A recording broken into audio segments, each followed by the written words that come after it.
जीवन मुक्त की आंतरिक दशा के लिए कुछ और निर्देश।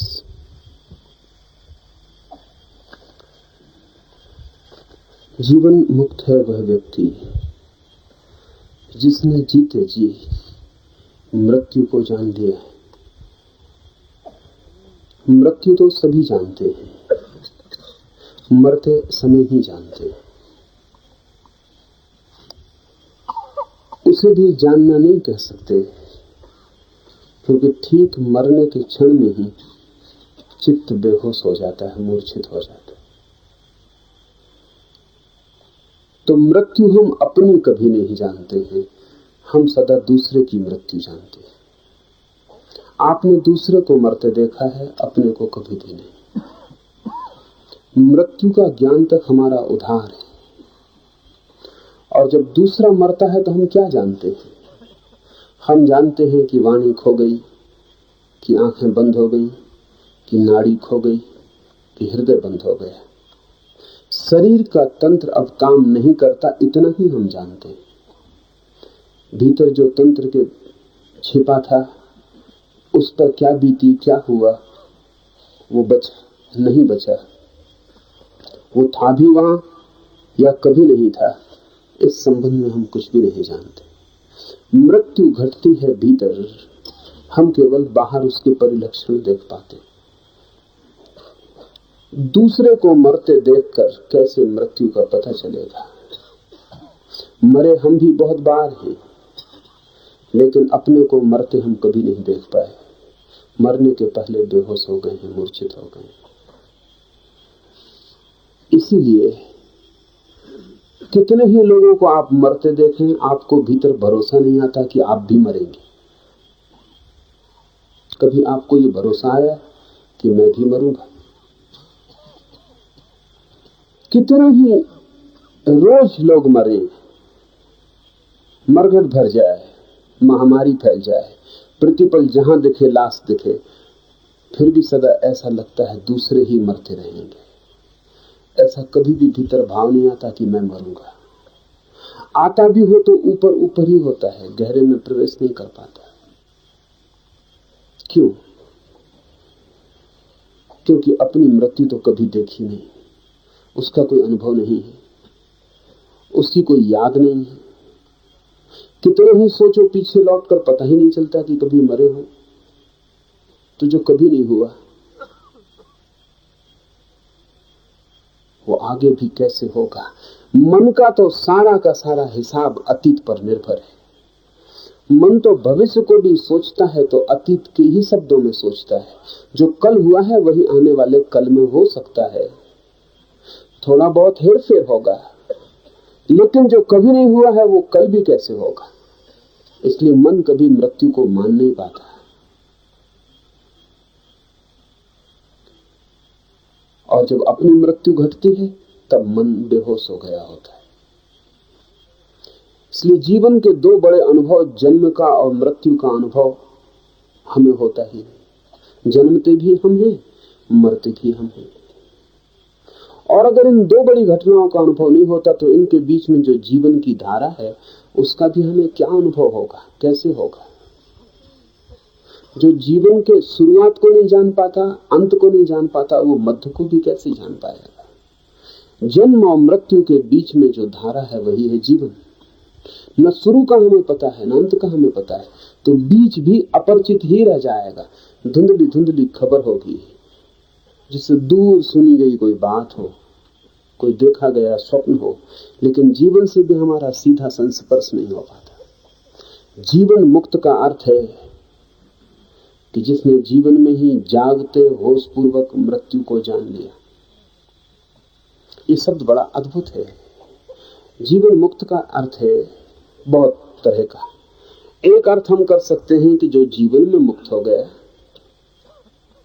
दूसरा अर्थ हम कर सकते हैं कि जो जीवन से मुक्त हो गया। दूसरा अर्थ ज्यादा गहरा है। असल में पहला अर्थ दूसरे अर्थ के बाद ही उपयोगी है। जो जीवन से मुक्त हो गया वही जीवन में मुक्त हो सकता है। जीवन से कौन मुक्त होगा? जीवन से वही मुक्त हो सकता है जिसने जान लिया हो कि समस्त जीवन मृत्यु है। जिसे दिखाई पड़ा हो कि जिसे हम जीवन कहते हैं वो मृत्यु का एक लंबी यात्रा है। जन्म के बाद मरने के सिवाय हम कुछ और करते नहीं।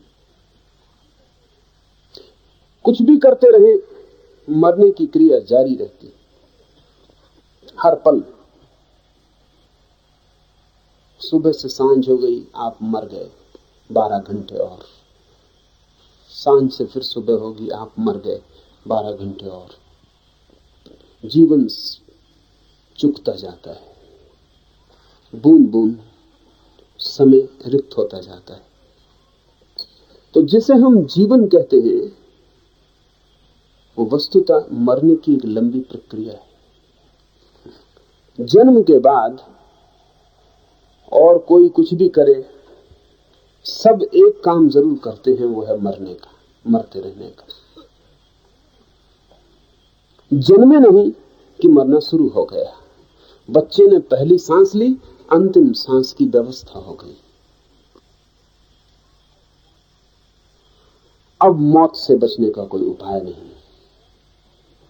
जो जन्म गया वो मरेगा। देर अबेर समय का अंतर हो सकता है, लेकिन मौत सुनिश्चित हो गई। जीवन को जो मृत्यु की लंबी प्रक्रिया की भांति देख लेता है, समझ लेता नहीं, कह रहा हूं देख लेता, क्योंकि समझ तो आप भी सकते हैं कि ठीक है, इससे जीवन मुक्त नहीं हो जाएंगे। जो देख लेता है, इसका साक्षी हो जाता है, ये उसको दर्शन हो जाता है कि मैं मर रहा हूं प्रतिपल। एक तो हमें पता ही नहीं चलता कि हम मरेंगे, मैं मरूंगा, ये पता नहीं चलता। दूसरे मरते हैं सदा।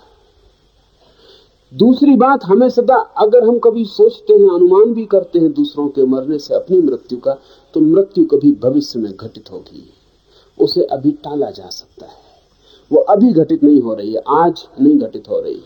बिस्तर पर मरणासन्न पड़ा हुआ आदमी भी ये नहीं सोचता कि मृत्यु आज घटित हो रही, इस क्षण में आ रही, कल। टाल के हम बच जाते हैं। जीवन होता है अभी और मौत होती है कभी दूर। जिसे दिखाई पड़ जाता है कि पूरा जीवन मृत्यु है, उसे यह भी दिखाई पड़ जाता है कि मृत्यु कल नहीं है, अभी है, इसी क्षण। इसी क्षण में मर ही रहा हूं। ये जो मरने की घटना मेरी घट रही है इसी क्षण, इसकी प्रतीति कैसी हो, इसे कैसे हम देख पाए तो आदमी फिर जीवन की वासना नहीं करता।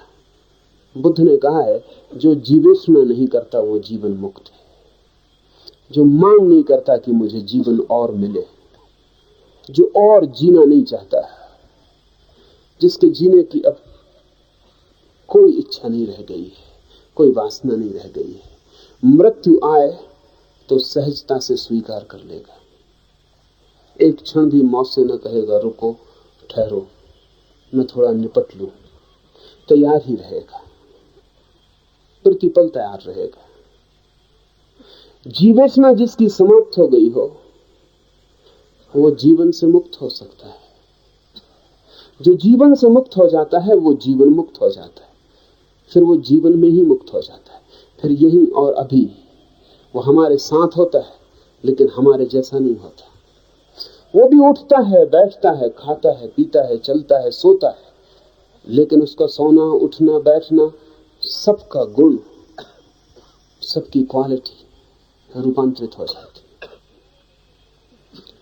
हमारे जैसे काम करते हुए भी वो हमारे जैसे काम नहीं करता है। ये संसार जैसा हमें दिखाई पड़ता है ऐसा ही रहता है, लेकिन उसे किसी और भांति दिखाई पड़ने लगता है। उसकी दृष्टि बदल जाती है, देखने वाला केंद्र बदल जाता है, सारा जगत रूपांतरित हो जाता है। इस जीवन मुक्ति की परिभाषा और निर्देश इस सूत्र में है। इन्हें एक एक कर गौर से समझ लेना है। जीवात्मा तथा ब्रह्म का भेद। कुछ मित्रों को ज्यादा खांसी आती हो, एकदम यहां से चले जाएं या अपनी खांसी रोक के बैठ जाएं। ये दोनों काम नहीं चलेंगे। जीवात्मा तथा ब्रह्म का भेद और ब्रह्म तथा सृष्टि का भेद बुद्धि द्वारा जो कभी नहीं जानता वह जीवन मुक्त कहलाता है। पहली लक्षण स्वयं का और परम के बीच वो जो भीतर छिपा जीव है वो और वो जो विराट में छिपा हुआ ब्रह्म है वो दोनों के बीच जिसे कोई भी भेद बुद्धि के द्वारा दिखाई नहीं पड़ता वो जीवन मुक्त कहलाता है। दो बातें, कोई भेद दिखाई नहीं पड़ता बुद्धि के द्वारा, सभी भेद बुद्धि के द्वारा दिखाई पड़ते हैं। बुद्धि ही भेद को देखने की व्यवस्था है। जैसे पानी में हम लकड़ी को डाल दें तो लकड़ी तिरछी दिखाई पड़ने लगती है,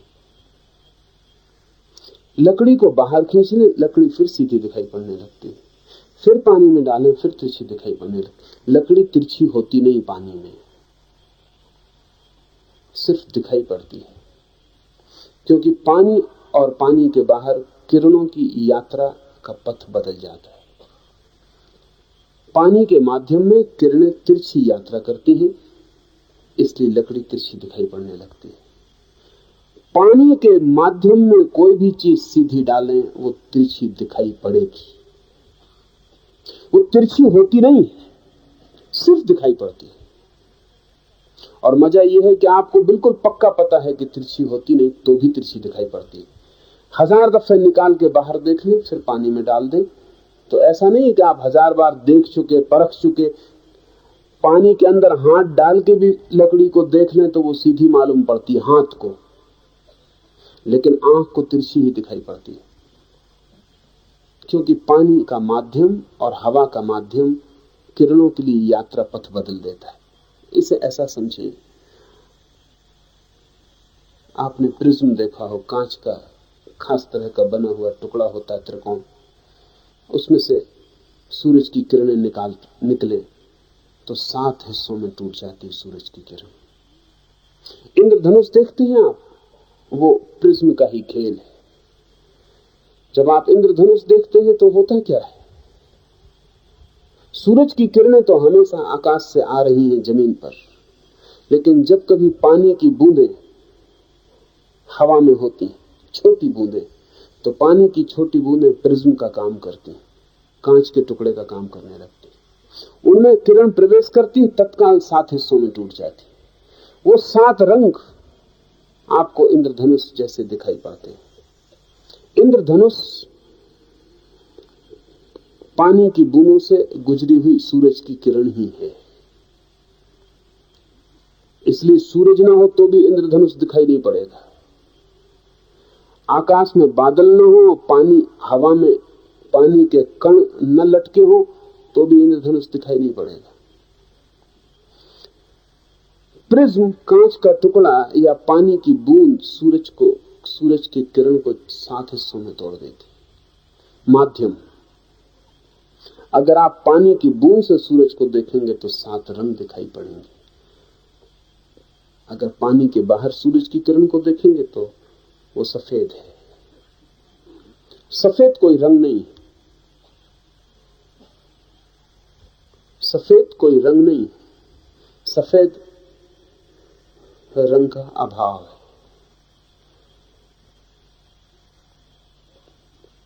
बुद्धि भी ऐसा ही एक माध्यम है।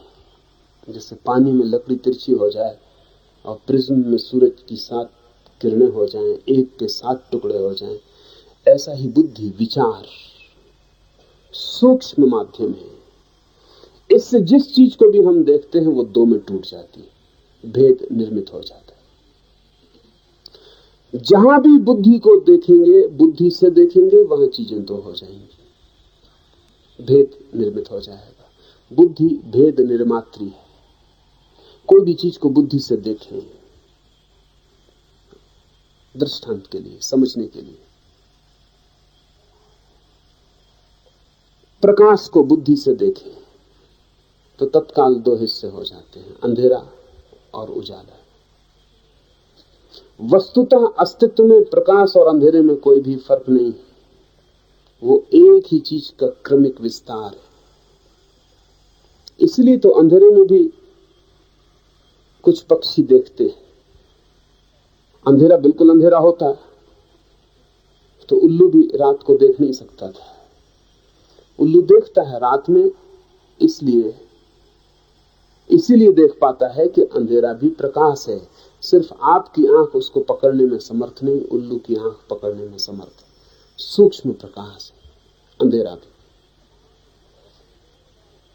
आपके पास से बहुत बड़ा प्रकाश भी गुजरता है, वो आपको दिखाई नहीं पड़ता है, क्योंकि आपकी आंख की देखने की क्षमता है।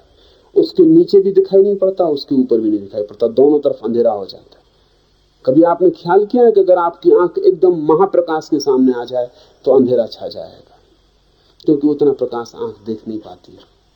तो अंधेरे दो तरह के, जितने दूर तक आपकी आंख की क्षमता है देखने की, उधर प्रकाश, उसके उस पार भी अंधेरा, इस पार भी अंधेरा। आपकी आंख की क्षमता बड़ी हो जाए तो अंधेरा प्रकाश हो जाता है, आपकी आंख की क्षमता छोटी हो जाए तो प्रकाश अंधेरा हो जाता है। अंधे आदमी की क्षमता बिल्कुल नहीं है, इसलिए सभी अंधेरा है, कोई प्रकाश है ही नहीं उसके लिए। पर प्रकाश और अंधेरा अस्तित्व में एक है। बुद्धि के कारण दो दिखाई पड़ते हैं। बुद्धि हर चीज को दो में बांट देती है। बुद्धि के देखने का ढंग ऐसा है कि बिना बटे कोई चीज रह नहीं सकती। बुद्धि है विश्लेषण, बुद्धि है भेद, बुद्धि है विभाजन, डिवीजन। इसलिए हमें जन्म और मृत्यु दो दिखाई पड़ती है बुद्धि से देखने के कारण, अन्यथा दो नहीं। जन्म शुरुआत है, मृत्यु उसी का अंत है। दो छोर हैं एक ही चीज के। हमें सुख और दुख अलग दिखाई पड़ते हैं बुद्धि के कारण, वो दो नहीं। इसलिए तो दुख सुख बन जाते हैं, सुख दुख बन जाते हैं। आज जो सुख मालूम पड़ता है सुबह दुख हो सकता है। सुबह तो बहुत दूर है, अभी मालूम होता था सुख, अभी दुख हो सकता है। ये असंभव होना चाहिए। अगर सुख और दुख दो चीजें हैं अलग अलग, तो सुख कभी दुख नहीं होना चाहिए, दुख कभी सुख नहीं होना चाहिए। पर हर घड़ी ये बदलाहट चलती रहती। अभी प्रेम है, अभी घृणा हो जाती, अभी लगाव लगता था, अभी विकर्षण हो जाता है, अभी मित्रता लगती थी, अभी शत्रुता हो जाती। ये दो चीजें नहीं है, नहीं तो रूपांतरण असंभव होना चाहिए। जो अभी जिंदा था अभी मर गया, तो जन्म, जीवन और मृत्यु ये अलग चीजें नहीं होनी चाहिए। नहीं तो जीवित आदमी मर जाए कैसे? जीवन मृत्यु में कैसे बदल जाएगा? हमारी भूल है कि हमने दो में बांट रखा है। हमारी भूल है कि हमने दो में बांट रखा है। हमारे देखने का ढंग ऐसा है कि चीजें दो में बट जाती। इस देखने के ढंग को जो एक तरफ रख देता है, बुद्धि को जो हटा देता है अपनी आंख के सामने से, और बिना बुद्धि के जगत को देखता है, तो सारे भेद तिरोहित हो जाते हैं। अद्वैत का अनुभव उन्हीं लोगों का अनुभव है। वेदांत का सार अनुभव उन्हीं लोगों का अनुभव है जिन्होंने बुद्धि को एक तरफ रख के जगत को देखा। फिर जगत जगत नहीं, ब्रह्म हो जाता है। और तब जो भीतर जीव मालूम पड़ता था और वहां ब्रह्म मालूम पड़ता था, वे भी एक चीज के दो छोर रह जाते। जो मैं यहां हूं भीतर और जो वहां फैला है सब और, वो दोनों एक ही हो जाते, तत्वमसि। तब अनुभव होता है कि मैं वही हूं, उसका ही एक छोर हूं। वो जो आकाश बहुत दूर तक चला गया है, वही आकाश यहां मेरे हाथ को भी छू रहा है। वही हवा का विस्तार जो सारी पृथ्वी को घेरे हुए है, वही मेरी श्वास बन के भीतर प्रवेश कर रहा है। इस सारे अस्तित्व के प्राण कहीं धड़क रहे हैं, जिनसे ये सारा जीवन है। तारे चलते हैं और सूरज उगता है और चांद में रोशनी है और वृक्षों में फल लगते हैं और पक्षी गीत गाते हैं और आदमी जीता है। सबके भीतर छिपा हुआ जो प्राण धड़क रहा होगा कहीं विश्व के केंद्र में, और मेरे शरीर में जो हृदय की धीमी धीमी धड़कन है, वो एक ही चीज के दो छोर है, वो दो नहीं। लेकिन बुद्धि को अलग करके जब कोई देखेगा तभी। बुद्धि को अलग करके देखना बड़ी मुश्किल की बात है। क्योंकि जब भी हम देखते हैं बुद्धि से ही देखते हैं। हमारी आदत सुनिश्चित हो गई है। बुद्धि के अतिरिक्त आप देखिएगा कैसे? कोई भी चीज देखिएगा, विचार बीच में आ जाएगा। एक फूल के पास खड़े हो जाएं, देख भी नहीं पाएंगे कि फूल, बुद्धि कहेगी गुलाब का फूल है, बड़ा सुंदर है, देखें सुवास कितनी अच्छी है। आप देख भी नहीं पाए फूल को। अभी फूल भीतर पहुंच भी नहीं पाया, अभी उसकी खबर, उसकी भनक आत्मा तक लगी भी नहीं कि बुद्धि ने खबर दी कि गुलाब का फूल है। अतीत के स्मरण से, अनुभव से, सुवासित है, सुंदर है, ये सब वक्तव्य बुद्धि ने दे डाले। उसने जाल फैला दिया बीच में। फूल बाहर रह गया, आप भीतर रह गए, बीच में बुद्धि के विचारों का जाल तन गया। इस जाल के भीतर से आप फूल को देखते हैं। हमारा सभी देखना ऐसा है। तो बुद्धि के पार उठने के लिए तो गहन अभ्यास की जरूरत पड़ेगी।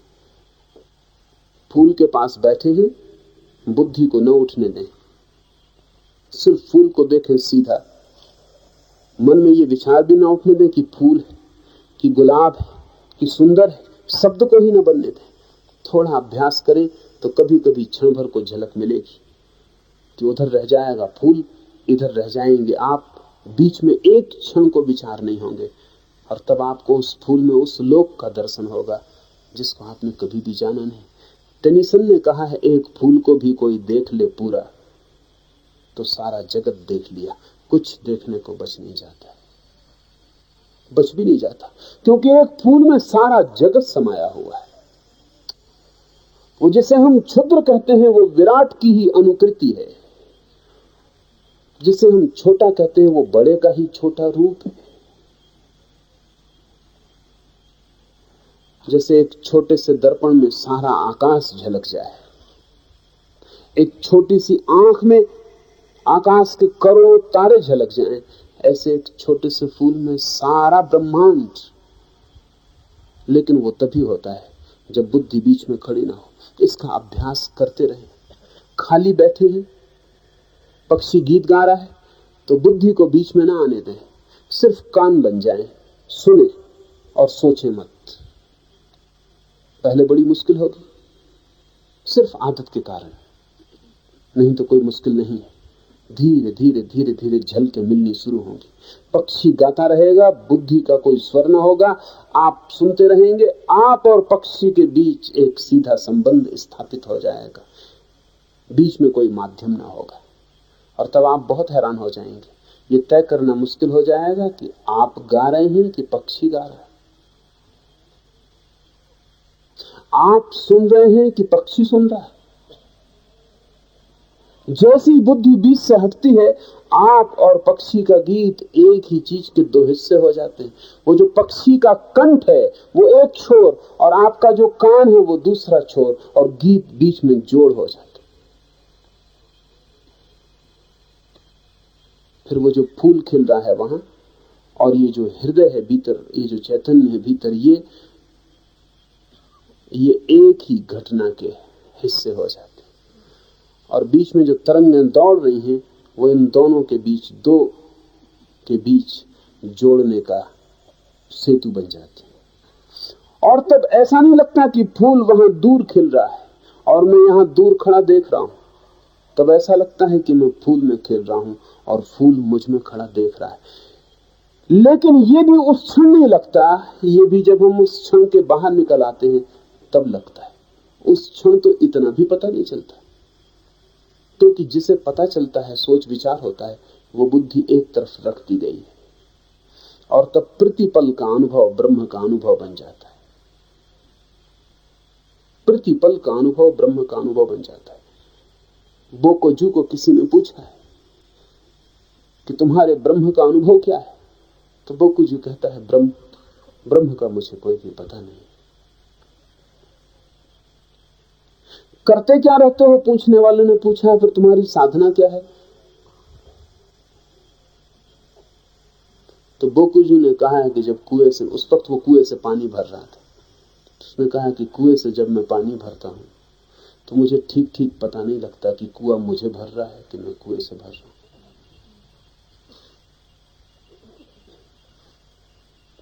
और जब मेरी बाल्टी आवाज करती कुएं में उतरती तो मुझे ऐसा नहीं लगता कि बाल्टी उतरी, कि मैं ही उतर गया हूं। और जब पानी भर के ऊपर आने लगता है तब भरोसा मानो मुझे कुछ साफ नहीं रहता कि क्या क्या है, क्या हो रहा है। ये तुम पूछते हो इसलिए तुमसे सोच के कहता हूं, तुमने पूछा इसलिए मैंने सोचा और कहा, अन्यथा मैं खो गया हूं। ब्रह्म का मुझे कोई पता नहीं, मुझे अपना ही पता नहीं रहा है। जब अपना ही पता नहीं रहता तभी तो जिसका पता चलता है वही ब्रह्म है। अपना पता कब खोता है? जब आपके पास कोई बुद्धि प्रत्येक चीज के साथ विचार चिपकाने को नहीं रह जाती। बुद्धि का काम है विचार चिपकाना, हर चीज को लेबल लगाना, हर चीज को शब्द देना, नाम देना, रूप देना। बच्चा पैदा होता है, बच्चे की आंख खुलती है, बुद्धि नहीं होती बच्चे के पास उस समय। बुद्धि धीरे धीरे विकसित होगी, बनेगी, शिक्षित होगी, संस्कारित होगी। तो वैज्ञानिक कहते हैं कि बच्चा जब आंख खोलता है तब उसे कुछ भेद दिखाई नहीं पड़ता। लाल रंग उसे भी लाल ही दिखाई पड़ेगा, लेकिन वो यह अनुभव नहीं कर सकता कि ये लाल है, क्योंकि लाल शब्द तो अभी सीखना पड़ेगा। हरा रंग उसे भी हरा ही दिखाई पड़ेगा, क्योंकि आंखें तो रंग देखती हैं तो हरा दिखाई पड़ेगा। लेकिन बच्चा ये नहीं कह सकता कि ये हरा है, बच्चा ये भी नहीं कह सकता कि ये रंग है, और बच्चा ये भी नहीं कह सकता कि कहां लाल समाप्त होता है, कहां हरा शुरू होता है, क्योंकि लाल और हरे का उसे कोई भी बोध नहीं। बच्चे की दृष्टि में जगत एक इकट्ठी घटना की तरह दिखाई पड़ता है, जहां सब चीजें एक दूसरे में मिली हुई और किसी चीज को भी भिन्न नहीं किया जा सकता, अलग नहीं किया जा सकता। एक सागर अनुभव का, अविभाज्य। पर यह भी हमारा अनुमान है, बच्चे को क्या होता है कहना मुश्किल है। लेकिन संतों को, जो कि पुनः बच्चे हो गए हैं, जो कि फिर वैसे ही सरल हो गए हैं जब बुद्धि नहीं थी, जो अब फिर वैसे ही निर्दोष और अबोध हो गए हैं जब बुद्धि नहीं थी, ऐसा अनुभव होता है कि सब चीजें एक हो जाती हैं। एक चीज दूसरे से जुड़ जाती है, दूसरी तीसरे से जुड़ जाती है। चीजें दिखाई पड़नी बंद हो जाती हैं, भीतर का जोड़ ही दिखाई पड़ने लगता है। हमारी स्थिति ऐसी है कि हमें माला के मन के दिखाई पड़ते हैं, भीतर जोड़ा हुआ धागा दिखाई नहीं पड़ता। बुद्धि मन के देखती है, और जब बुद्धि हट जाती है तो वो जो चैतन्य है बुद्धि से मुक्त, वो भीतर अनसयुत धागे को देखता है, उस एकता को देख लेता है जो सब में गिरी है, सब में जुड़ी है, जो सबके भीतर छिपी है और जो आधार है। बुद्धि जहां भी काम करती है वहां विभाजन करती है। विज्ञान बुद्धि की व्यवस्था है, इसलिए विज्ञान तोड़ता है, एनालिसिस, विश्लेषण करता है, और परमाणु पर पहुंच गया तोड़ते तोड़ते आखिरी जगह। उसे जहां भी दिखाई पड़ता है टुकड़े, खंड, एकता बिल्कुल दिखाई नहीं पड़ती। बुद्धि को छोड़ता है धर्म तो उल्टी प्रक्रिया शुरू होती, चीजें जुड़ती जाती और एक होती जाती है। विज्ञान पहुंच गया परमाणु पर और धर्म पहुंचता है परमात्मा पर। परमाणु है छोटे से छोटा हिस्सा जो हम तोड़ सके हैं, और तोड़ लेंगे तो दूसरा, और तोड़ लेंगे तो तीसरा, तोड़ती जाएगी बुद्धि। और परमात्मा है बड़े से बड़ा हिस्सा जो हम बिना बुद्धि के जोड़ सके। बुद्धि से तोड़ा है तो परमाणु हाथ आया है। परमाणु विज्ञान की शक्ति है, और बुद्धि के बिना देखा है तो परमात्मा अनुभव में आया है, परमात्मा धर्म की शक्ति। इसलिए ध्यान रहे, जो धर्म तोड़ता हो वो धर्म नहीं है। कहीं भी तोड़ता हो, किसी भी तल पर, अगर हिंदू मुसलमान से अलग हो जाता हो तो समझना कि ये दो तरह की राजनीतियां हैं, धर्म नहीं है। अगर जैन हिंदू से अलग मालूम पड़ता हो तो समझना कि ये दो तरह की समाज व्यवस्थाएं, धर्म नहीं। और समझ लेना कि इनके पीछे बुद्धि ही काम कर रही जो तोड़ने का व्यवस्था रखती। इनके पीछे वो बुद्धि के अतिक्रमण कर गई चेतना का अनुभव नहीं है, जहां सब चीजें जुड़ जाती हैं और एक हो जाती हैं। जीवात्मा तथा ब्रह्म का भेद और ब्रह्म तथा सृष्टि का भेद बुद्धि द्वारा जो कभी नहीं जानता वह जीवन मुक्त कहलाता है। सज्जन सत्कार करे और दुर्जन दुख दे तो भी जिसको सदैव सबके ऊपर संभाव रहे वह जीवन मुक्त कहलाता है। संभाव,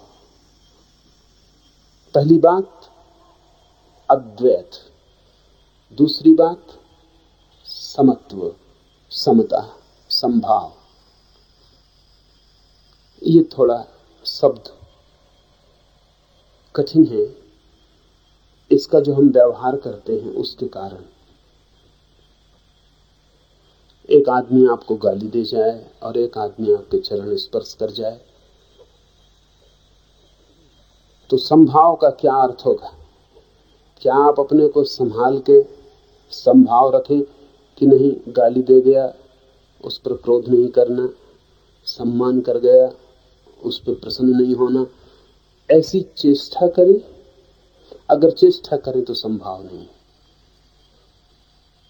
फिर आयोजित संयम है, फिर व्यवस्था दी गई है, अनुशासन है, अपने को संभाल लिया है। लेकिन संभाव का यह अर्थ है कि कोई गाली दे कि कोई सम्मान करे, भीतर दोनों से कोई भी प्रतिक्रिया पैदा ना हो, कोई भी प्रतिक्रिया पैदा ना हो, भीतर कुछ हो ही ना। गाली भी बाहर घूमे, सम्मान भी बाहर घूमे, भीतर कुछ प्रवेश ही ना हो। ये कब होगा? ये तभी होता है जब भीतर साक्षी हो। जब कोई गाली देता है तो हमें प्रतिक्रिया क्यों होती? क्योंकि गाली देते ही तत्काल हमें लगता है मुझे दी गई गाली, बस कष्ट शुरू हो जाता है। सम्मान कोई करता है तो सुख मिलता है, क्योंकि लगता है मुझे दिया गया सम्मान, सुख शुरू हो जाता है। इसका मतलब हुआ मेरे साथ जो भी किया जाता है उसके साथ मैं अपना तादाद में जोड़ लेता हूं, उससे सुख दुख पैदा होता है और वैषम्य पैदा होता है, संतुलन खो जाता है। नैतिक व्यक्ति भी समता की चेष्टा करता है, लेकिन नैतिक व्यक्ति की समता आरोपित होती है, कल्टीवेटेड होती है। वो भी अपने को समझाता है कि ठीक है, किसी ने गाली दी तो क्या हर्ज, किसी ने सम्मान किया तो ठीक है, उसकी मर्जी, मैं दोनों में संभाव रखूंगा। ये संभाव ऊपर ऊपर रहेगा, ये बहुत गहरे जाने वाला नहीं है, क्योंकि इस व्यक्ति को अभी तक साक्षी का कोई भी पता नहीं है। इसका संभाव चरित्रगत होगा। तो कभी मौके बेमौके, जब ये जरा होश में न होगा, इसको छेड़ा जा सकता है, और कभी मौके बेमौके चरित्र में संधि मिल जाए तो इसके भीतर का वैषम्य प्रकट हो सकता है। चरित्रगत समता का मूल्य नहीं है उपनिषद की नजर में। उपनिषद की नजर में मूल्य है आत्मगत समता का। आत्मगत समता का अर्थ हुआ कि चाहे कुछ भी बाहर होता रहे, मैं साक्षी से ज्यादा नहीं। राम को न्यूयॉर्क में कुछ लोगों ने गालियां दी, कुछ लोगों ने पत्थर मारे, तो राम नाचते हुए वापस लौटे। शिष्यों ने कहा क्या हुआ, आप बड़े खुश हैं? तो राम ने कहा खुशी की बात, आज राम बड़ी मुश्किल में पड़ गए थे। कुछ लोग गाली देने लगे, कुछ पत्थर मारने लगे, मजाक उड़ाने लगे। राम को फंसा देखकर बड़ा मजा आया कि बुरे फंसे, देखो फंसे। जो साथ थे उन्होंने पूछा आप किसके बाबत बात कर रहे हैं? कौन? राम। तो राम ने कहा ये राम, छाती पे हाथ रखा और कहा ये राम। ये बड़े फंस गए थे और हम खड़े देखते रहे। हमने उनको भी देखा जो गाली दे रहे थे, और इन सज्जन को भी देखा जो फंस गए थे और गाली खा रहे थे। हम खड़े देखते रहे। ये तीसरा बिंदु आपको मिल जाए तो समता। अगर दो ही हैं आपके बिंदु तो समता नहीं हो सकती। कोई गाली दे रहा है और आप गाली खा रहे हैं तो आप चेष्टा कर सकते हैं भाव अच्छा बनाने का। सज्जन का लक्षण वो है, करनी चाहिए। चेष्टा कर सकते हैं कि नहीं कोई हर्जा नहीं, गाली दे दी, हमारा क्या बिगड़ा, ये समझाना है। आपको लग रहा है कि कुछ बिगड़ तो गया, इसलिए समझा रहे हैं कि क्या बिगड़ा, और उसने अपनी जबान खराब की, हमारा क्या गया, लेकिन कुछ गया। ये कंसोलेशन, ये सांत्वना है। सज्जन सांत्वना में जीता है। वो सोचता है कि ठीक है, गाली दी, अपना अपना कर्म, अपना अपना फल पाएगा वो आदमी, हम क्यों कुछ कहें। गाली दी है, दुख पाएगा, नरक जाएगा, पाप किया है। वो सांत्वना कर रहा है अपने मन में। वो जो खुद नहीं कर पा रहा है नरक उसके लिए पैदा, वो सोच रहा है भगवान करेगा। अपना काम हो भगवान से ले रहा है, बाकी अपने को समझा रहा है। वो कह रहा है कि जो बुरा बोएगा वो बुरा काटेगा, जो अच्छा बोएगा वो अच्छा काटेगा। हम अच्छा ही बोएंगे ताकि अच्छा काटे। ये बुरा बो रहा है, अपने आप काटे। यहां तक भी वो कर सकता है कि जो तो है कांटा बोवे, बाहे वो तू फूल। वो ये भी कर सकता है कि ये हमें कांटे बो रहा है, हम इसके लिए फूल बोए, क्योंकि ये कांटे काटेगा और हम फूल काटेंगे। बाकी है ये गणित दुकानदार का, व्यवसायी का सौदा है, इसमें समझदारी का सौदा है। बाकी समता नहीं। समता कहां? समता तो तभी होती है जब ये दो बिंदु के पार तीसरा बिंदु दिखाई पड़ना शुरू हो जाए। जब मुझे लगे कि ये रहा गाली देने वाला, ये रहा मेरा रूप, मेरा नाम गाली खाने वाला, और ये तीसरा रहा मैं देखने वाला। इन दोनों से मेरी दूरी बराबर होनी चाहिए तो समता। जो गाली दे रहा उससे भी मैं उतने ही दूर, और जिसको गाली दी जा रही उससे भी मैं उतने ही दूर। अगर इस दूरी में जरा भी फर्क है और जरा भी कमी है, और गाली देने वाला मुझे ज्यादा दूर मालूम पड़ता है और गाली खाने वाला कम दूर मालूम पड़ता है मुझसे, तो समता डोल गई, तो विषमता आ गई। समता का मतलब है कि तराजू के पल्ले दोनों के दोनों सम हो जाएं, और मैं तराजू की तीर की तरह बीच में तीसरा हो जाऊं, और जरा भी अंतर ना दिखाऊं। गाली खाने वाले की तरफ ना झुकूं, गाली देने वाले की तरफ ना झुकूं। मैं पार ही खड़ा रहूं, मैं दूर ही खड़े होकर देखता रहूं। ये साक्षी का भाव समता है। और जीवन मुक्त समता में जिएगा, क्योंकि जीवन मुक्ति आती ही साक्षित्व से है। ये दूसरा सूत्र ध्यान रखें। सांत्वना से सज्जन पैदा होगा, साक्षी से संत पैदा होता है। संत और सज्जन में बड़ा फर्क है। सज्जन ऊपर ऊपर संत होता है, भीतर उसमें और दुर्जन में कोई फर्क नहीं होता। दुर्जन बाहर भीतर दुर्जन होता है, सज्जन बाहर सज्जन होता है, भीतर दुर्जन होता है। संत में और सज्जन में बड़ा फर्क है। एक अर्थ में तो संत में और दुर्जन में एक समानता है। दुर्जन बाहर भी दुर्जन होता है, भीतर भी दुर्जन होता है। सज्जन भीतर दुर्जन होता है, बाहर सज्जन होता है। संत बाहर भी सज्जन होता है, भीतर भी सज्जन होता है। एक अर्थ में दुर्जन से समानता है। वो समानता यह है कि दुर्जन भी एक रूप होता है बाहर भीतर, और संत भी एक रूप होता है बाहर भीतर। रूप अलग है, बाकी एक रूप होता है। सज्जन दोनों के बीच में अटका होता है। इसलिए सज्जन के कष्ट का कोई अंत नहीं है, क्योंकि सज्जन का मन तो होता है दुर्जन जैसा और आचरण होता है संत जैसा। इसलिए सज्जन बड़ी दुविधा में जीता है, और सज्जन के मन में सदा द्वंद्व बना रहता है। मेरे पास लोग आते हैं, वो कहते हैं कि कभी बुरा नहीं किया, कभी चोरी नहीं की, बेईमानी नहीं की, और इतना कष्ट पा रहे हैं। और जिन्होंने चोरी की, बेईमानी की, मजा कर रहे हैं। तो इस जगत में न्याय नहीं है। या सज्जन अपने मन में समझा लेता है कि कुछ भी हो, प्रभु का नियम है, कुछ देर है अंधेर नहीं। समझाता अपने मन को, थोड़ी देर लग रही, अभी बेईमान बीच में सफल हुए जा रहे हैं, आखिर में तो हम ही सफल होंगे।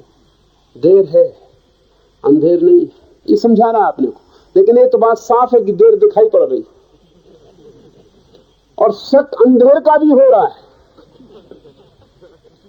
कि कुछ गड़बड़ तो नहीं है, कि हम दोनों तरफ से तो नहीं चूक गए, न माया मिली न राम।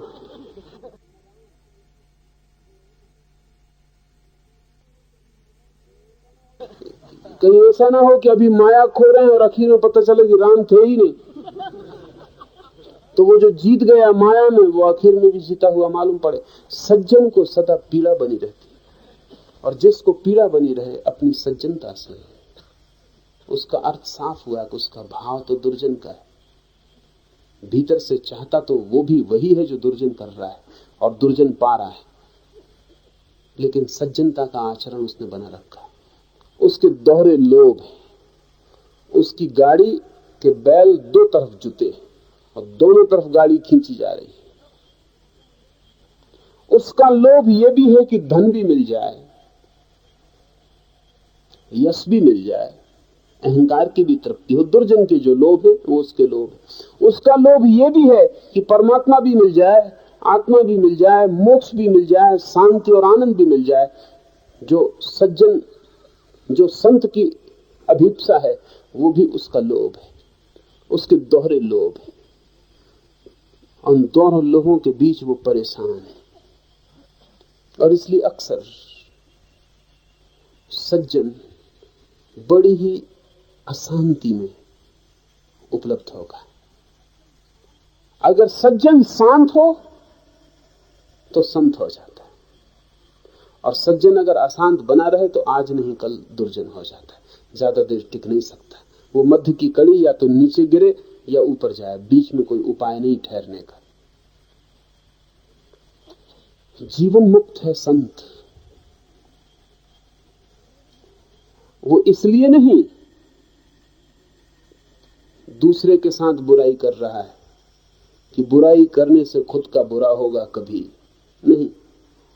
वो बुराई कर नहीं सकता है क्योंकि वो तीसरे बिंदु पर खड़ा है जिसके साथ कभी कोई बुराई की नहीं गई।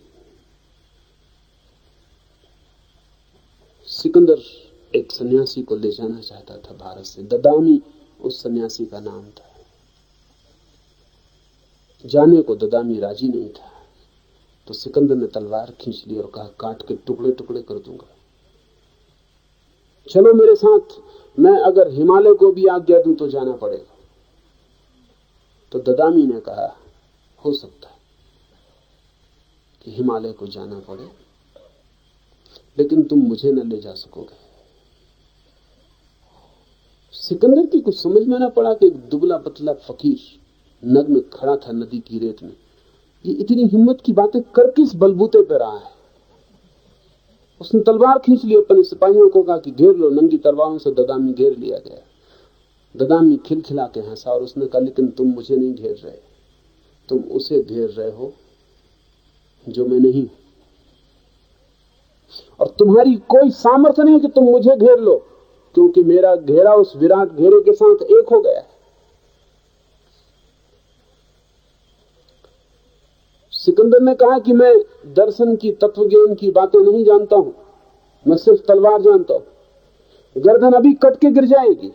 तो ददामी ने कहा, बड़ा आनंद आएगा, तुम भी देखोगे कि गर्दन कट के गिर गई और मैं भी देखूंगा कि गर्दन कट के गिर गई, हम दोनों ही देखेंगे। ये तीसरा बिंदु है कि मैं भी देखूंगा कि गर्दन कट के गिर गई। अगर आप अपनी गर्दन को कट के गिरता हुआ देख सकें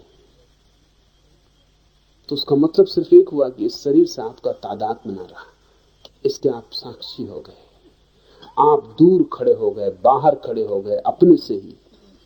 इस बिंदु पर ही संतत्व का जन्म है, और ये बिंदु ही जीवन मुक्ति है। जिसने ब्रह्म तत्व को जान लिया उसकी दृष्टि में संसार पहले जैसा नहीं रहता। इसलिए अगर वो संसार को पूर्ववत ही देखता हो तो मानना पड़े कि उसे अभी भी ब्रह्म भाव को जाना नहीं और वो बहिर्मुख है। संसार तो यही रहेगा। आपके बदलने से संसार नहीं बदलेगा, लेकिन आपके बदलने से आपका संसार बदल जाएगा। जैसा मैंने पहले कहा, हम सबके अपने अपने संसार हैं। मैं अज्ञानी हूं तो भी ये आबू के पर्वत ऐसे ही है। मैं ज्ञानी हो जाऊं तो भी आबू के पर्वत ऐसे ही होंगे। आकाश ऐसा ही होगा, चांद ऐसा ही होगा, जमीन ऐसी ही होगी। ये संसार तो ऐसा ही होगा। लेकिन जब मैं अज्ञानी हूं तो मैं इस संसार को जिस ढंग से देखता हूं, जिस ढंग से चुनता हूं, जो मुझे दिखाई पड़ता है, हो सकता है ये पहाड़ मेरा है। जब मैं अज्ञानी हूं, पहाड़ पहाड़ मेरा है। ज्ञान के क्षण में, जीवन मुक्ति के अनुभव में, पहाड़ पहाड़ रहेगा, मेरा नहीं रह जाएगा। वो जो मेरा इस पर आरोपित था वो तिरोहित हो जाएगा और मेरे के हटते ही पहाड़ का सौंदर्य पूरा प्रकट होगा। वो जो मेरा ममत्व था, जो मेरा राग था, वही मेरा दुख था, वही मेरी पीड़ा थी, वही मेरी बुद्धि थी जो बीच में खड़ी हो जाती थी। जब भी इस पहाड़ को देखता था लगता था मेरा पहाड़ है, वो मेरा बीच में आता था और मैं पर्दे से देखता था। अब पहाड़ पहाड़ है, मैं हूं। जापान में जैन फकीरों ने 10 चित्र निर्मित किए।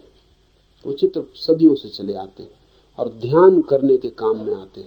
वो चित्र समझने जैसे हैं, इस सूत्र को समझने में उपयोगी होंगे। पहले चित्र में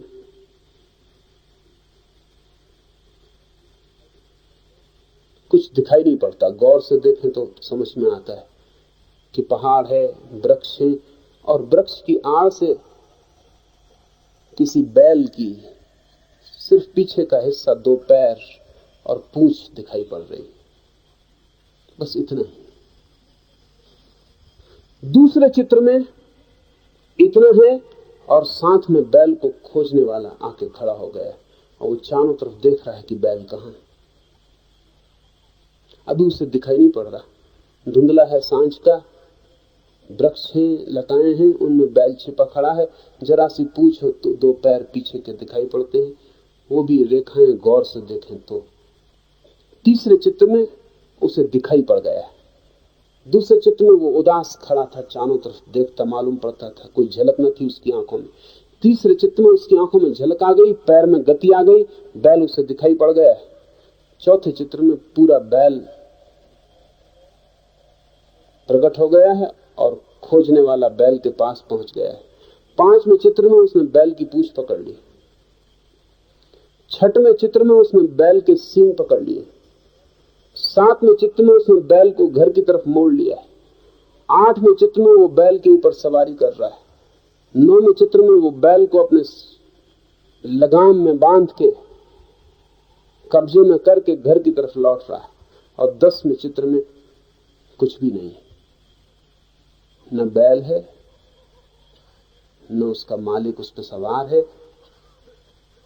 जंगल रह गया, पहाड़ रह गया, न बैल है न उसका मालिक है, वो दोनों नदारत हो गए। ये 10 चित्र ज़ेन परंपरा में ध्यान के लिए उपयोग में लाए जाते हैं। ये आत्मा की खोज के चित्र। पहले चित्र में कुछ पता नहीं खोजी का कहां। दूसरे चित्र में खोजी जगह है, आकांक्षा जगी है आत्मा को पाने की, खोजने की। तीसरे चित्र में थोड़ी सी झलक आत्मा की मिलनी शुरू हुई है। चौथे चित्र में पूरी झलक आत्मा की मिल गई है। 5वें चित्र में झलक ही नहीं मिल गई है, आत्मा की पूंछ हाथ में पकड़ा गई, एक कोने से आत्मा पर अधिकार हो गया। बाद के चित्र में पीछे से नहीं, सामने से आमना सामना हो गया है, आत्मा के सींग पकड़ लिए गए। बाद के चित्र में सींग ही नहीं पकड़ लिए गए हैं, आत्मा को घर की तरफ, वापस घर की तरफ, ब्रह्म की तरफ मोड़ दिया गया है। बाद के चित्र में मोड़ ही नहीं दिया गया है, खोजी स्वयं पे सवार होकर घर की तरफ चल पड़ा है। और आखिरी चित्र में दोनों खो गए हैं, न खोजी है न खोज है। जगत शून्य रह गया है। पहाड़ अब भी खड़े, वृक्ष अब भी खड़े, लेकिन वो दोनों खो गए हैं। यही है अनुसंधान। जब खोजने निकले हैं तो ये जगत जैसा आज दिखाई पड़ रहा है वैसा दिखाई खुद जाग जाने पर नहीं पड़ेगा। सारा ममत्व छीन हो जाएगा, सारे संग्रहित धारणाएं छीन हो जाएंगी। जगत के साथ जो जो प्रोजेक्शन प्रक्षेपण थे अपने, वो भी नष्ट हो जाएंगे। जगत से जो अपेक्षाएं थी वो भी गिर जाएंगी, जो मांग थी वो भी नहीं रह जाएगी। जगत में जो सुख को देखने का ख्याल था वो भी चला जाएगा। जगत से दुख मिलता है ये भ्रांति भी टूट जाएगी। जगत से हमारा कोई लेन देन भी है ये भी समाप्त हो जाए। तो सूत्र कहता है जिसने जान लिया ब्रह्म को उसकी दृष्टि में संसार पहले जैसा नहीं रहता। संसार तो रहता है, पहले जैसा नहीं रहता। और अगर अब भी पहले जैसा रह जाए तो जानना कि उसने भी जाना नहीं है। ये खुद की परीक्षा के लिए, ये खुद ही देखते चलना। पत्नी है, मेरे पास लोग आते हैं, वो कहते हैं कि पत्नी है, बच्चे हैं, कलह है, परिवार है, धंधा है, कुछ हो नहीं सकता इसमें, हम छोड़ के भाग जाएं। मैं उनसे कहता हूं छोड़ के मत भागो, भाग के जाओगे भी कहां? संसार सब जगह है और तुम अगर जैसे हो वैसे ही रहे तो कोई दूसरी तुम्हारी पत्नी बन जाएगी, कोई दूसरा घर बस जाएगा, कोई दूसरा धंधा शुरू हो जाएगा। धंधे बहुत तरह के, धार्मिक किस्म के धंधे भी। नहीं खोली दुकान, एक मठ खोल लेंगे, नहीं कुछ ना कुछ तो हो ही जाएगा। करोगे क्या? वो जो आदमी भीतर बैठा है वो अगर वैसा ही है तो वो जानता जो है वही तो करेगा। भागो मत, वहीं रह के डूबते चले जाओ, खोजते चले जाओ। खोज उस दिन पूरी समझ लेना जिस दिन बाजार में बैठे रहो, बाजार भी रहे और तुम्हारे लिए बाजार न रह जाए। पत्नी पास बैठी हो, पत्नी के मन में पत्नी ही रहेगी, रही आए। तुम्हारे लिए पहले तो पत्नी न रह जाए, वो जो मेरे होने का भाव है वो विसर्जित हो जाए, स्त्री रह जाएगी। पर स्त्री भी तभी तक दिखाई पड़ेगी जब तक काम वासना है। फिर ध्यान और गहरा हो, काम वासना भी छीन हो जाए तो फिर वो स्त्री भी न रह जाएगी, फिर वो देह भी न रह जाएगी। और जैसे जैसे तुम्हारे भीतर कुछ टूटता जाएगा वैसे वैसे बाहर तुम्हारा जो प्रक्षेपण था उस स्त्री के ऊपर तुम्हारे जो भाव थे पत्नी के, स्त्री के, वो भी विलीन होते चले जाएंगे। एक दिन ऐसा आएगा कि तुम जहां बैठे हो वही शून्य हो जाओ, चारों तरफ संसार वही होगा लेकिन तुम वही नहीं रहोगे, इसलिए तुम्हारी दृष्टि बदल जाएगी। इसे खोजते रहना है निरंतर कि मुझे कहीं वैसा ही तो नहीं है, सब वैसा ही तो नहीं चल रहा है। नाम बदल जाते हैं, वस्तुएं बदल जाती हैं, लेकिन ढंग भीतर का अगर वही चल रहा है और सब वैसा ही दिखाई पड़ रहा है तो फिर समझना कि जीवन मुक्ति बहुत दूर है, सत्य की झलक बहुत दूर है। सत्य की झलक का अर्थ ही है कि तुम्हारे और तुम्हारे संसार के बीच में संबंध बदल जाए। संसार तो वही रहेगा, संबंध भी तभी बदलेगा जब मैं बदल जाऊं। जहां तक सुख का अनुभव होता है या दुख का, वहां तक प्रारब्ध कर्म है, ऐसा माना गया। और क्योंकि प्रत्येक फल का उदय क्रिया पूर्वक होता है, क्रिया बिना किसी स्थान पर कोई फल नहीं। पर जिस प्रकार जग जाने से स्वप्न की क्रिया नाश को प्राप्त होती है, वैसे ही मैं ब्रह्म हूं ऐसा ज्ञान होने से करोड़ों और अरबों जन्म से इकट्ठा किया हुआ संचित कर्म नाश पाता है। सुख और दुख होते हैं कर्मों के कारण। तो जो जीवन मुक्त हो गया है, ऐसा मत सोचना कि उसे दुख या सुख होने बंद हो जाएंगे। रमन को मरते समय कैंसर हो गया, बड़ी पीड़ा थी।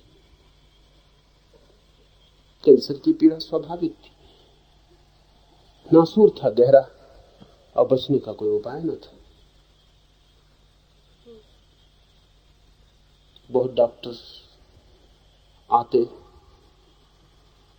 रमन को देखते तो बड़े हैरान होते, क्योंकि सारा शरीर पीड़ा से जर्जर हो रहा था, पर आंखों में कहीं कोई पीड़ा की झलक न थी। आंखों में तो वही शांत झील थी जो सदा से थी। आंखों से तो साक्षी ही जागता था, वही देखता था, वही झांकता था। डॉक्टर कहते कि आपको बहुत पीड़ा हो रही होगी, तो रमन कहते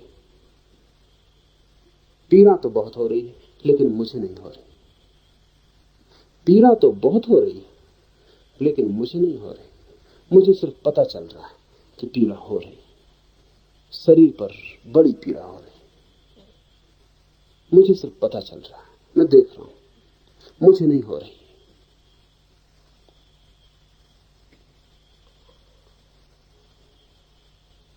बहुत लोगों के मन में सवाल उठता है कि रमन जैसा ज्ञान को उपलब्ध व्यक्ति, जीवन मुक्त, उसको कैंसर क्यों हो गया?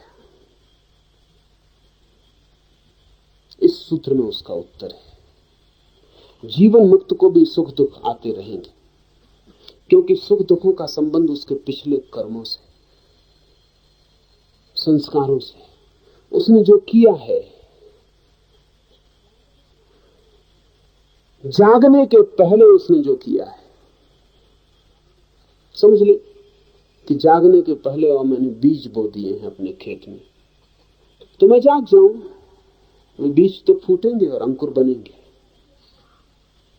सोया रहता तो भी अंकुर बनते, फूलते, फल लगते। अब भी अंकुर बनेंगे, फूलेंगे, फल लगेंगे, एक ही फर्क पड़ेगा। सोया रहता तो सोचता मेरी फसल है और छाती से संभाल के रखता। अब जाग गया हूं तो समझूंगा जो बीज बोए थे वे अपनी नियति को उपलब्ध हो रहे हैं, मेरा इसमें कुछ भी नहीं है, देखता रहूंगा। अगर सोया रहता तो इस फसल को काटता और बीजों को संभाल के रखता ताकि अगले वर्ष फिर बो सकूं। जाग गया हूं इसलिए देखता रहूंगा, बीज फूटेंगे, अंकुरित होंगे, फल लगेंगे। अब मैं उन्हें इकट्ठा नहीं करूंगा, वे फल लगेंगे और वहीं से गिर जाएंगे और नष्ट हो जाएंगे। मेरा उनसे संबंध टूट जाए। मेरा संबंध उनसे बोने का था, अब मैं उन्हें दोबारा नहीं बोऊंगा, मुझसे उनका आगे कोई संबंध नहीं बनेगा।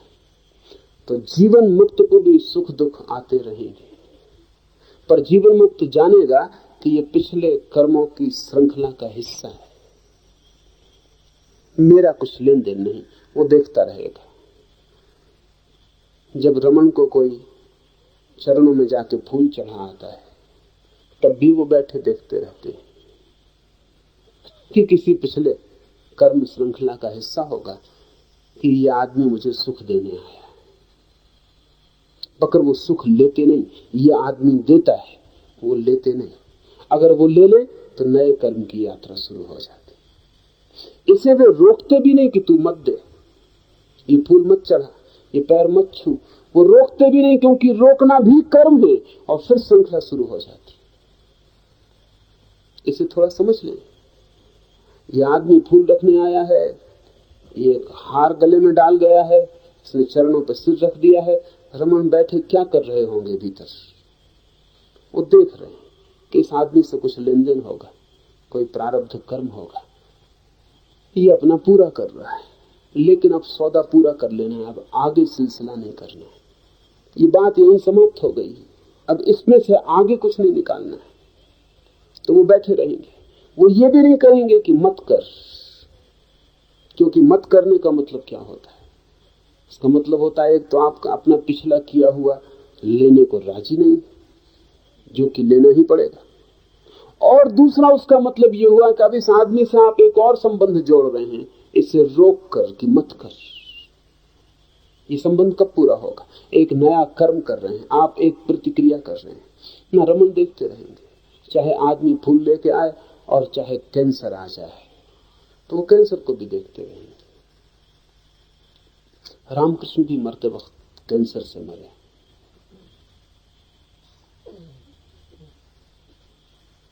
गले का कैंसर था, पानी भी भीतर जाना मुश्किल हो गया, भोजन भी जाना मुश्किल हो गया। तो विवेकानंद ने एक दिन रामकृष्ण को कहा कि आप कह क्यों नहीं देते काली को, मां को, एक क्षण की बात है, आप कह दे और गला ठीक हो जाएगा। तो रामकृष्ण हंसते, कुछ बोलते नहीं। एक दिन बहुत आग्रह किया तो रामकृष्ण ने कहा तू समझता नहीं, जो अपना किया है उसका निपटारा कर लेना जरूरी है, नहीं तो उसके निपटारे के लिए फिर आना पड़ेगा। तो जो हो रहा है उसे हो जा देना उचित है, उसमें कोई भी बाधा डालनी उचित नहीं। तो विवेकानंद ने कहा कि न इतना कहें, इतना ही कह दें कम से कम कि गला इस योग तो रहे जीते जी कि पानी जा सके, भोजन जा सके। हमें बड़ा असह्य कष्ट होता है। तो रामकृष्ण ने कहा आज मैं कहूंगा। और सुबह जब वो उठे तो बहुत हंसने लगे और उन्होंने कहा बड़ी मजाक रही। मैंने मां को कहा तो मां ने कहा कि इसी गले से कोई ठेका है, दूसरों के गले से भोजन करने में तुझे क्या तकलीफ। तो रामकृष्ण ने कहा कि तेरी बात में आके मुझे तक बुद्धू बनना पड़ा है। नाहक तू मेरे पीछे पड़ा था, और ये बात सच है, जाहिर है, इसी गले का क्या ठेका है। तो आज से जब तू भोजन करे समझना कि मैं तेरे गले से भोजन कर रहा हूं। फिर रामकृष्ण बहुत हंसते थे। उस दिन भर डॉक्टर आए और उन्होंने कहा आप हंस रहे हैं और शरीर की अवस्था ऐसी, इससे ज्यादा पीड़ा की स्थिति नहीं हो सकती। रामकृष्ण ने कहा हंस रहा हूं इससे कि मेरी बुद्धि को क्या हो गया कि मुझे खुद ख्याल ना आया कि सभी गले अपने, सभी गलों से अब मैं भोजन करूंगा। अब इस एक गले की क्या जिद करनी है।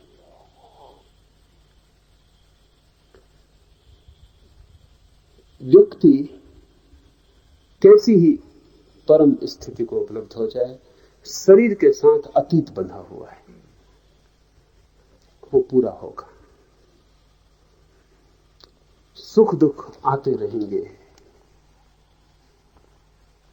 लेकिन जीवन मुक्त जानेगा वो प्रारब्ध है, और ऐसा जानकर उनसे भी दूर खड़ा रहेगा, और उसके साक्षीपन में उनसे कोई अंतर नहीं पड़ेगा। उसका साक्षी भाव स्थिर है।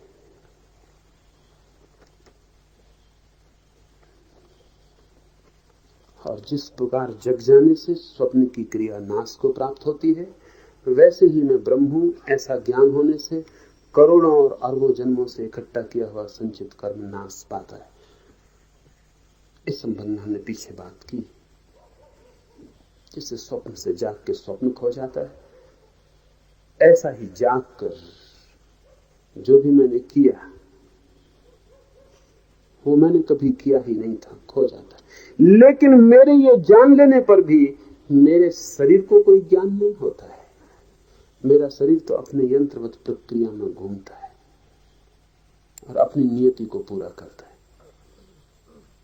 जैसे हाथ से तीर छूट गया हो, वापस नहीं लौटाया जा सकता है, और ओंठ से शब्द निकल गया हो, उसे बुलाया नहीं जा सकता, लौटाया नहीं जा सकता। ऐसे ही शरीर तो एक यंत्र व्यवस्था है, उसमें जो हो गया वो जब तक पूरा ना हो जाए, तीर जब तक अपने लक्ष्य पर न पहुंच जाए, और शब्द जब तक आकाश के अंतिम छोर को न छू ले, तब तक विनाश को उपलब्ध नहीं होता। तो शरीर तो झेलेगा ही। और एक बात इस संदर्भ में कह देनी उचित है, ख्याल में आ गया होगा आपको भी कि बात थोड़ी अजीब सी है कि रामकृष्ण को भी कैंसर, रमन को भी कैंसर, इतनी बुरी बीमारी। बुद्ध की मृत्यु हुई जहरीले भोजन से, विषाक्त हो जाने से रक्त के। महावीर की मृत्यु हुई भयंकर पेचिश हो जाने से, 6 महीने तक पेट की असह्य पीड़ा से, जिसका कोई इलाज ना हो सका। तो ख्याल में उठना शुरू होता है कि इतनी महान शुद्धतम आत्माओं को ऐसी जघन्य बीमारियां पकड़ लेती। क्या होगा कारण? हमें पकड़े, अज्ञानी जन को पकड़े, पापी जन को पकड़े, समझने लगता है कि फल है, भोगते हैं अपना। महावीर को, बुद्ध को, रमन को या रामकृष्ण को ऐसा हो तो चिंतना आती मन में कि क्या बात है। उसका कारण है, जो व्यक्ति जीवन मुक्त हो जाता है उसके जीवन की आगे की यात्रा तो समाप्त हो गई, यही जन्म आखिरी है। आपकी तो आगे की लंबी यात्रा है, समय बहुत है आपके पास, आप सारे दुख रत्ती रत्ती करके झेल लेंगे, समय बहुत है आपके पास। बुद्ध, महावीर या रमन के पास समय बिल्कुल नहीं है। 10, 20, 25, 30 साल का वक्त है, आपके पास जन्मों जन्मों का भी हो सकता है। इस छोटे से समय में सारे कर्म, सारे संस्कार इकट्ठे संग्रहित होकर फल दे जाते। इसलिए दोहरी घटनाएं घटती हैं। महावीर को एक तरफ तीर्थंकर का सम्मान मिलता है, वो भी सारे सुखों का इकट्ठा अनुभव है, और दूसरी तरफ असह्य पीड़ा भी झेलनी पड़ती है, वो भी सारे दुखों का इकट्ठा संघात है। रमन को एक तरफ हजारों हजारों लोगों के मन में अपरिसीम सम्मान है, वो सारा सुख इकट्ठा हो गया, और फिर कैंसर जैसी बीमारी है, सारा दुख इकट्ठा हो गया। समय थोड़ा है, सब संग्रहित और जल्दी और शीघ्रता में पूरा होता है। इसलिए ऐसे व्यक्ति परम सुख और परम दुख दोनों को एक साथ भोग लेते हैं। समय कम होने से सभी चीजें संग्रहित और एकाग्र हो जाती, लेकिन भोगनी पड़ती। भोगने के सिवाय कोई उपाय नहीं। जिसके पास ज्यादा समय हो वो इस बीमारी को ले सकता है कि ले सकता है, तो उपाय क्या? नहीं, कोई उपाय नहीं, और लिया भी नहीं जा सकता, क्योंकि बीमारी लेने का तो मतलब यह होगा कि मेरे किए हुए का फल किसी दूसरे को मिल सकता है, तो सारी अव्यवस्था हो जाए। और अगर मेरे किए का फल दूसरे को मिल सकता है तो इस जगत में फिर कोई नियम, कोई रित नहीं रह जाएगा। तब तो मेरी स्वतंत्रता भी किसी को मिल सकती है और मेरी जीवन मुक्ति भी किसी को मिल सकती है। मेरा दुख, मेरा सुख, मेरा ज्ञान, मेरा अनुभव, मेरा आनंद, फिर तो कोई भी चीज ट्रांसफरेबल हो जाती, हस्तांतरित हो जाती। नहीं, इस जगत में कोई भी चीज हस्तांतरित नहीं होती, होने का कोई उपाय नहीं, कोई उपाय नहीं। और उचित है कि उपाय नहीं। हाँ, मन में ऐसा भाव पैदा होता है, वो भी उचित है और शुभ है। रमन को कोई प्रेम करने वाला चाह सकता है कि कैंसर आपका मैं ले लूं, ये चाह सुखद है, और उस चाह से इस व्यक्ति को पुण्य का फल मिलेगा। ये कर्म हो गया है इसकी तरफ से, समझ लें इसको। रमन मर रहे हैं और कैंसर है, कोई कह सकता है कि कैंसर मुझे मिल जाए पूरे भाव से, तो भी मिल नहीं जाएगा, लेकिन इसने ये भाव किया है इतने से अपने ऊपर लेने का, ये कर्म हो गया, ये पुण्य हो गया, और इसका सुख इसे मिलेगा। ये बड़ी अजीब बात है। मांगा था दुख, लेकिन दुख मांगने वाला एक अद्भुत पुण्य कर्म कर रहा है, इसे इसका सुख मिलेगा। लेकिन रमन से इसकी तरफ कुछ भी नहीं आ सकता। ये जो कर रहा है भाव, ये इसका ही कर्म बन रहा है, ये कर्म इसे लाभ देगा। अरविंद के बारे में ना, ये आदत खराब की मधुसुरो, ये तो नुकसान होगा। तुम्हारे इरादे अलग हैं, इतने लोग यहां बैठे हैं, इस तरह नहीं शुरू करो, नहीं तो मुश्किल होगा, वो सारी बात को अव्यवस्था हो जाएगी।